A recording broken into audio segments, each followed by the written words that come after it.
Kwa baby me Adom TV Badwam na guso ehwe no meda sepa umre no adaje a odi amaye idiri se enne wunya brehwe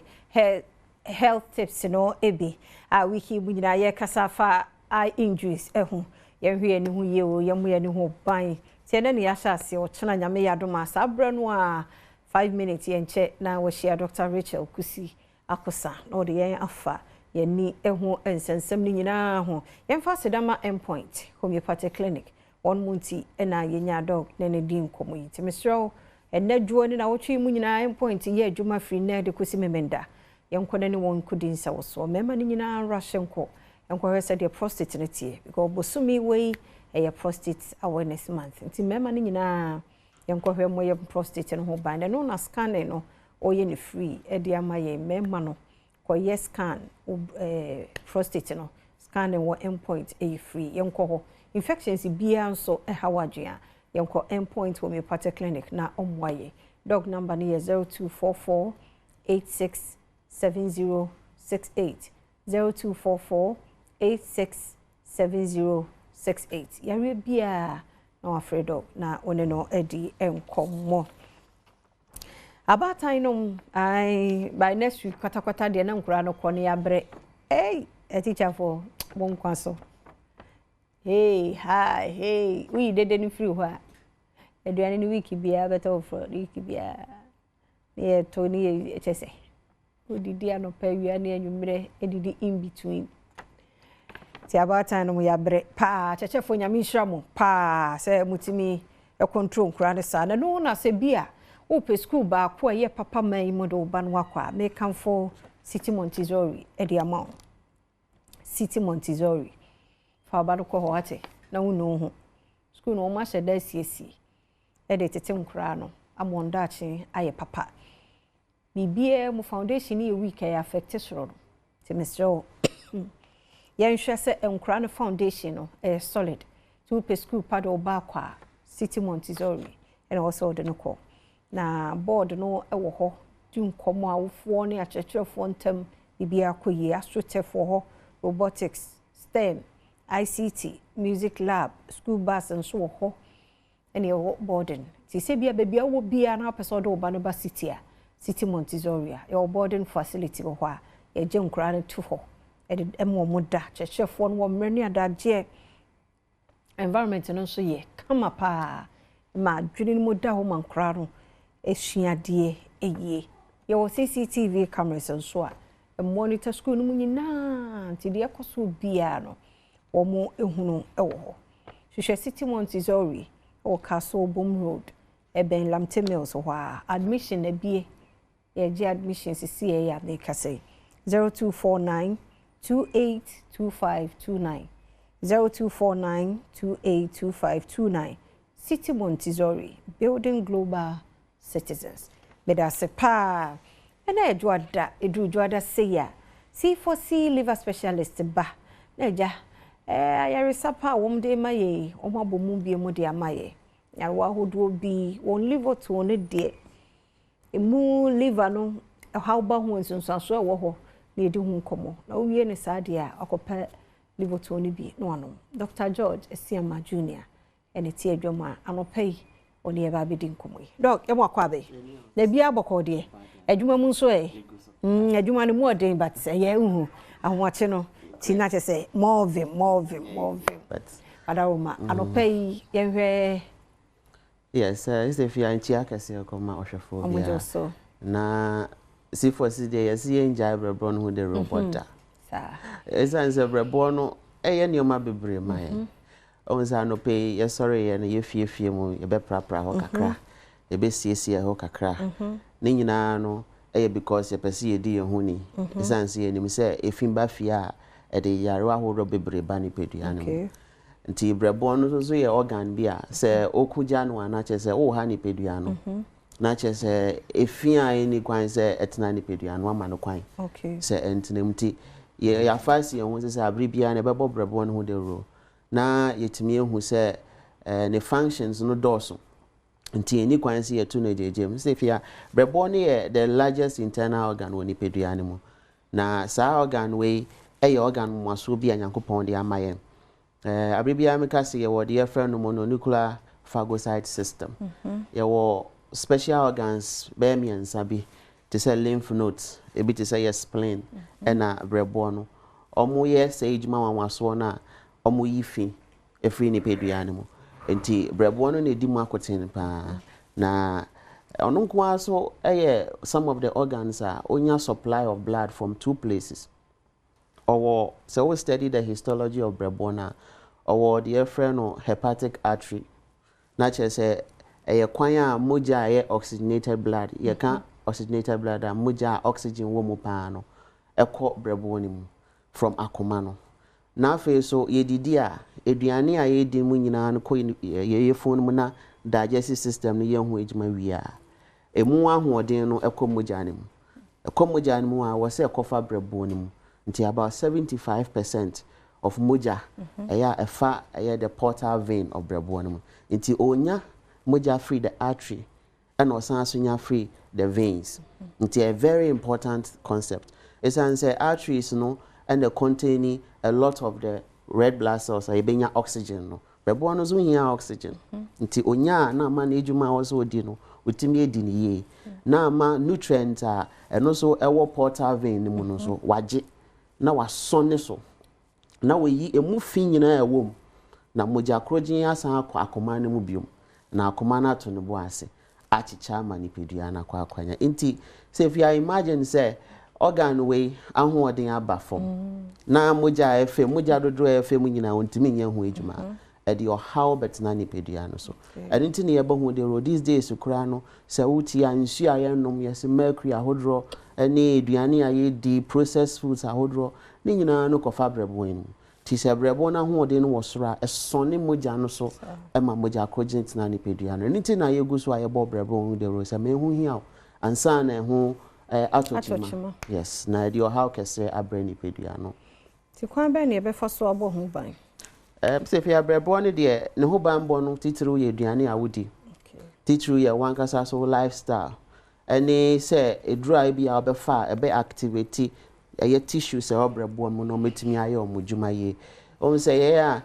betimi afa say ye no nsa bebre no ni nyina no kobrebo nim a lot of drinks carbonated drinks ahodro even in robi aye nom nyina no e kobrebo nim ti say brebo no ahoode ne bekosoro a e wo say ye hwe ne o ma e koni pedua ne mu no na ye hwe eduro so aye nom so na ye hwe eduro a betimi kenya brebo no a man who age my no so akosoro esa says any functions are over 500 plus no e be free more e de how to ni pedua ne bi so imagine say yes brebo no produce bal ya eboa ma ye break it down fat bal ya eboa ma ye yi efi free ni pedua ne mu efi bi te said dey say if you say you break it down oxygen and say red blood cells na you very be oxidization you break it down no if you wo ya bilirubin no so ni kwanzet na ni pedua no brebo na ho odin no wosora ebeji sa bilirubin ni nyina de aba bonten in the form of feces and say urine inti brebo no intimi produce to a lot of bowels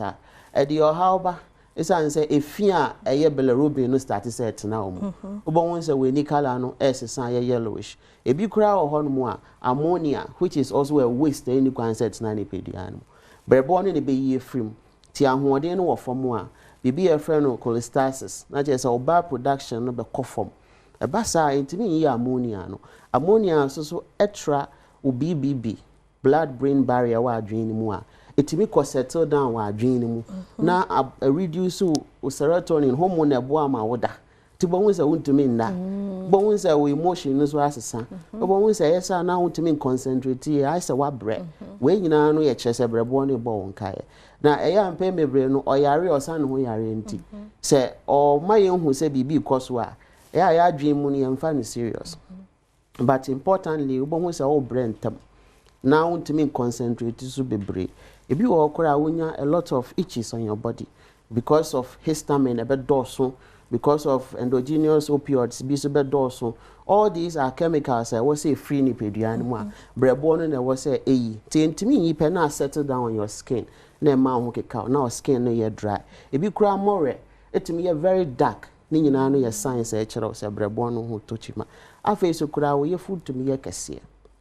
odi di wie ya bo se mframa gina ye phone ni mu sebi wo ye mframa na nche na afofra asan ba na obo hyehye wa adwen mu na bia ye wo se osa ana se condition foforo bi brebo ni na ebo won kai brebo ni eni pain receptor it is a wo twen se be ye wo ya as we to anamo abetwen ache but ekwa chiricha abo hu se muscles were around or right upper quadrant one now wo nya pains bebre eno so ya another major thing brebo no so na pain let it say downwind pain ehome oh I say a boa pulsating one once I say uti pa na a bow say anti that pain and that severe pain of course is an age now fe descend it a call or lower part one which is sometimes it me very painful so you'll be our hypertension it to me a more pressure to me kosoro pa man that's when you edema oh these are some of the things if you cry why ma edema a ma o nine we phone cry so to me kese say if you are we say e basa na ekoka other organs ho to say was spleen no so was say you feel nti imagine say nsu abeta we fomu a spleen no so ahoden aba fom na chese abribia no how dani pedua no so e bia wo de wo fa diabetes edro wo hia brebo no say obeboa no we regulate sugar ni ye amaw e bia wo fa cardiovascular disease edro hypertension edro ni nyina no hia brebo no ye di hypertension ho nkomo but hypertension so hard dream brebo no wa hoden a eboa with hypertension adentia your system bia your friend no renin aldosterone angiotensin system woni pedua no me pa chaw de ye kenina ne say pressure no ba form bebria ye ni pedua ne hu na wa catch brebo na brebo no produce some special enzyme bi na wa ma pressure no abasoro entide bia wo ye so pressure of form nanso o hwehwe o brebo no nti ano see a very important concept I was say yehwe ti say o de duro bi so kura na brebo no that drug metabolism break it down in duro amaye first phase metabolism obe break it duro it down say na be ya ye betimi absorb we ni pedua no obi kura ho a na our problem with the skin the hair say if you have brebo no store moja amaye yo about almost 1 pit of it. It's a very important 1 liter of blood for us. No, I told the boy, I see us on so. Or some store vitamins. A bit is a vitamin B12. Me work client be a debiana insa UT3 or status sulfur levotone. B12 production no a maximize it. Into numbness no mabium. Sleep are you good. Pains no failure no abafom. Deca vitamin D, which is also very good for your bones. Because it might me absorb a lot of calcium. Also very good for adrenal. To coordinate well. Vitamin K and also boama ye moja unko form bebre. Vitamin A and also see very good for your knee. All these components no brabo no absorb my na ye here or the amaye. It is treaty any of this condition and now any of these challenges are Pedro ebe Kenya and brabo no na manage man akosoro. Ebi out there any prostate enlargement. But as I say this month a prostate awareness month I want to chip this in. Prostate beba na mostly because of other say infection na mal prostatitis and I say bia cancer which is the second most common cancer where any animal bema mo I know so betimi aba and I say wo BPH empem bebre no na no nature say o hormone nya balance brebo no wa hoden a eboa to help balance your hormones for you. It is a estrogen na ekosoro mo abra ye nyi na eboa to make sure say enkosoro bebre ma enkofa prostate enlargement enfambro. In fact, eboa kra regulate and metabolize cholesterol. So if your cholesterol dose one proteins and hormones eso kosoro. It is manage cholesterol amawa. It's also very good to help metabolize or proteins no any hormones are woni peduan miti brebo ni de o kun yare bia o hia brebo no if you are very be myopathy when say o muscles no to me are infected with virus and bacteria but brebo no wa hoden and immune functions no e kosoro e ma na yejuma nti baby a wo bia no mesere say entwen e ma brebo na hoden ni ma from ansa no wa fa levotone be kenya brebo ni tissues hepatocyte sinusoid lobos all the lymphocytes ni nyina no na mo mejuma akosoro ti frɛ number yi na C4C ni endi enkomo na ye ma diet plan na yeso yensan so advice we duane a obedi de any kwan se we di exercise e wo se wo ye na ma enije embra efie number no e 050 00 40 331 050 00 40 331 and I say 050 00 40 328 050 00 40 328 but shopenya Liverton were all pharmaceutical companies bia na outlet bia self free so a ye be free delivery ama wo baby awo Cape Coast Green Hill opposite Addison Square Garden Takoradi opposite Feja May Sport Kumasi Ejeso kwa Moja Ache Junction Accra Adenta SDA Junction 050 00